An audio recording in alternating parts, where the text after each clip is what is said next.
Lecture de la compilation post-mortem des écrits de Ellen G. White intitulée Message choisi, volume 2. Chapitre 9. À quoi on reconnaît l'erreur. D'autres communications. À Monsieur Garmire. Après ma visite de sabbat après-midi à votre domicile, le 23 août, j'ai sur le cœur quelque chose que je dois vous dire. Je n'hésite aucunement à affirmer que les visions d'Anna ne viennent pas de Dieu. Les songes qu'ont eus les membres de votre famille sont une tromperie de Satan. Satan a vu qu'il pouvait agir sur votre fertile imagination et vous prendre dans ses filets avec d'autres. Est-ce Dieu qui vous a donné un message concernant le temps? Non. Aucun message de ce genre ne peut procéder de la vraie source de la lumière. Le temps a prouvé que vous êtes un faux prophète et que les visions d'Anna sont fausses. Dieu n'opère jamais de cette manière. Satan a préparé d'autres séductions à votre intention. Vous allez prétendre, et peut-être l'avez-vous déjà fait, que vous avez une œuvre à accomplir en rapport avec les visions d'Anna. Cela devrait correspondre à l'ange puissant descendant du ciel pour illuminer la terre de sa gloire. Satan voit que votre esprit est prêt à recevoir ces suggestions, et il se servira de vous pour votre ruine, à moins qu'au nom du Seigneur vous ne brisiez les chaînes qui vous lient. Plusieurs fois au cours de notre conversation, je vous ai entendu répéter avec emphase « Ô logique, tu es un joyau ». À mon tour, je vous répète la même chose avec force. Vous dites qu'au terme des visions d'Anna, l'image de la bête doit se former après l'expiration du temps de grâce. Il n'en est rien. Vous affirmez croire aux témoignages. Ils peuvent redresser vos vues sur ce point. Le Seigneur m'a clairement montré que l'image de la bête sera formée avant l'expiration du temps de grâce. En effet, ce sera là la grande épreuve à laquelle le peuple de Dieu sera soumis, et dont dépendra la destinée éternelle de chacun. Votre doctrine est un tel amas d'illogismes que peu de personnes s'y laisseront prendre. Vous avez appliqué à Sir White le récit contenu dans l'Ancien Testament relatif aux prophètes désobéissants. Vous dites quel est le prophète qui s'est laissé séduire, en dépit de sa sincérité. Dès lors, les témoignages de l'Esprit de Dieu demeurent sans effet sur vous. Le Seigneur a-t-il fait connaître à vous ou à votre fille la désobéissance de Sir White? Pouvez-vous montrer en quoi elle a agi contrairement à la volonté de Dieu? J'ai le devoir de préciser ma position, car vous présentez mon témoignage. Sous un faux jour, vous en faussez la signification. Et vous invoquez mon nom chaque fois que vous pensez pouvoir en obtenir une confirmation de vos idées. Mais quand les témoignages ne s'accordent pas avec vos théories, alors je suis mise de côté, en qualité de fausse prophétesse. Il y a plusieurs moyens d'esquiver la vérité. Vous paraissez garder de l'amertume à l'égard du pasteur Uriah Smith et quelques autres frères, et vous avez exprimé ces sentiments au sein de votre famille, que vous avez influencé défavorablement. Le Seigneur avait jugé bon d'adresser des conseils au pasteur Smith et de le reprendre pour une faute commise. Faut-il en conclure que Dieu l'a rejeté? Non. Je reprends et je châtie tous ceux que j'aime. Aie donc du zèle et repens-toi. Apocalypse 3, verset 19. Faut-il penser que Dieu a rejeté ceux des siens auxquels il reproche une faute? Non.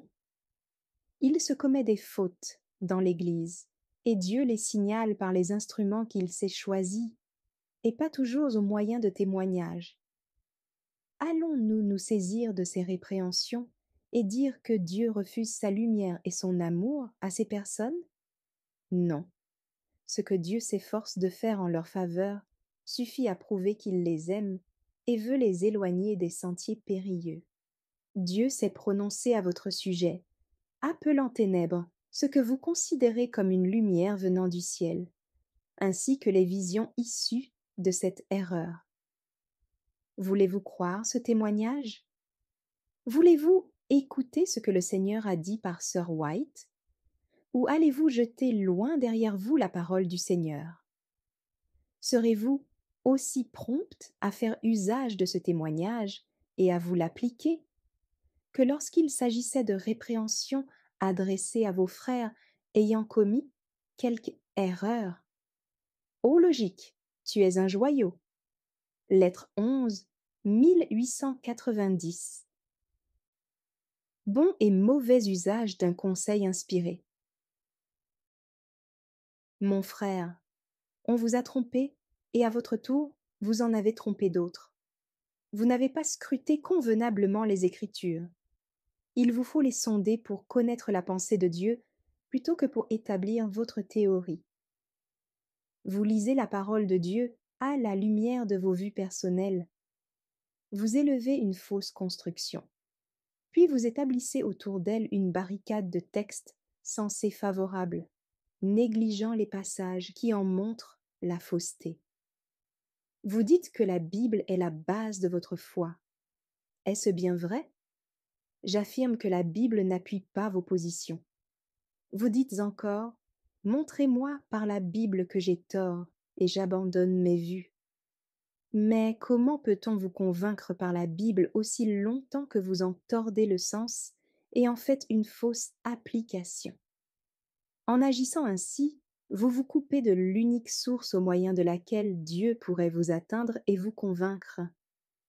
La seule bonne méthode pour étudier les Écritures, c'est de mettre de côté tout préjugé, toute opinion préconçue, avant même d'entreprendre vos recherches, puis d'entamer l'effort préoccupé uniquement de la gloire de Dieu, prêt à vous laisser convaincre, le cœur attendri et disposé à croire ce que le Seigneur vous dit.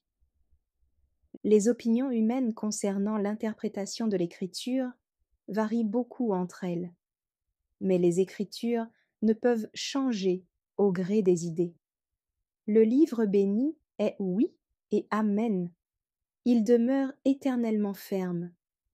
Si les commentaires sont en désaccord, les grands faits demeurent heureusement les mêmes. La parole de Dieu est immuable. Il est écrit. Vous avez également pris des portions des témoignages donnés par le Seigneur pour le bien de son peuple, sans tenir compte du contexte, et vous leur avez donné une fausse application en vue de soutenir vos théories erronées, empruntant ou dérobant la lumière du ciel pour enseigner ce que les témoignages, loin d'approuver, ont toujours condamné. Ainsi, vous placez tant l'Écriture que les témoignages dans le cadre de l'erreur. C'est ainsi qu'agissent tous ceux qui sont dans l'erreur. Vous ne croyez pas vraiment aux témoignages.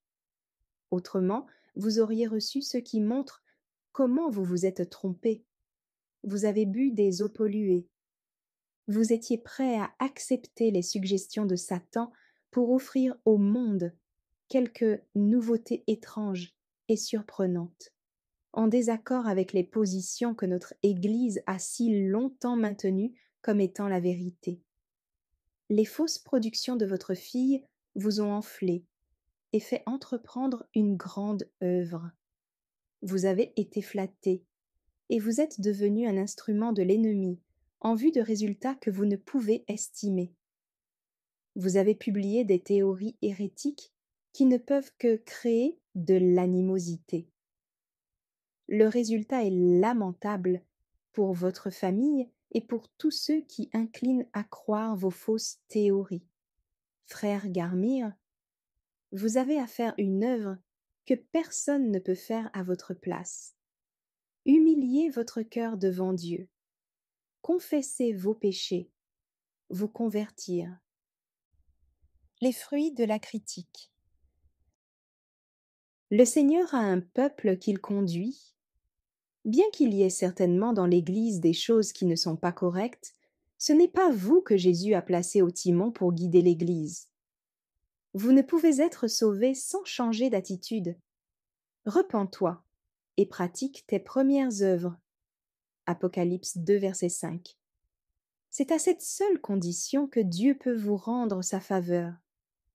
Ceux à qui Dieu veut pardonner, il commence par les amener à la repentance. Votre cas exige une véritable action de l'Esprit de Dieu sur votre cœur, sans laquelle vous n'échapperez jamais au piège de l'ennemi. J'ai peu d'espoir en ce qui vous concerne, car vos principes sont gâtés. Vous êtes trompeur par nature et néanmoins, vous avancez de hautes prétentions. Satan a réussi à vous faire croire que vous avez à jouer un rôle important en rapport avec le message du troisième ange. Mais vous n'êtes pas droit devant Dieu, et Dieu ne saurait favoriser l'erreur. Vous exploitez au maximum les fautes commises, à votre avis, par des hommes assumant des responsabilités dans l'Église. Vous montez en épingle les répréhensions dont ils ont été les objets. Et cela parce que ces hommes ne vous approuvent pas et jugent défavorablement l'expérience religieuse que vous placez au-dessus de la lumière que Dieu a fait briller sur l'Église. Qui vous a permis de vous ériger en juge et de condamner quelqu'un? Non pas Dieu, assurément, mais vous-même. Les paroles de condamnation que vous avez prononcées sur vos frères n'ont pas été rares. Condamner semble être votre nourriture et votre boisson. Votre expérience spirituelle est faite de ce dont vous l'alimentez. Vous aimez aussi à présenter vos idées fausses à votre famille et à quiconque est disposé à vous écouter. Êtes-vous donc surpris si le mauvais levain a produit ses effets? Appelez cela un blasphème si vous le voulez, mais c'est là ce que le Seigneur m'a montré. Les visions d'Anna arrivent à point pour vous confirmer dans vos vues erronées. Égarez vous-même, vous en égarez d'autres. Satan a réussi à vous barricader derrière la fraude. Lettre 12, 1890. Il y aura toujours des mouvements faux et fanatiques. Il y aura toujours de faux mouvements, des mouvements fanatiques, dirigés par des membres d'Église se disant conduits par Dieu, qui courent en avant sans avoir été envoyés, qui indiqueront des dates précises pour la réalisation de prophéties non accomplies. L'ennemi se plaît à ces choses, car leurs échecs successifs et les déviations qui en résultent engendrent la confusion et l'incrédulité. Lettre 28, 1897. Merci d'avoir écouté cette lecture. Si vous avez des questions ou des remarques sur le thème abordé, n'hésitez pas à les partager dans les commentaires et notre équipe ne manquera pas de les considérer. À bientôt sur lereste.org.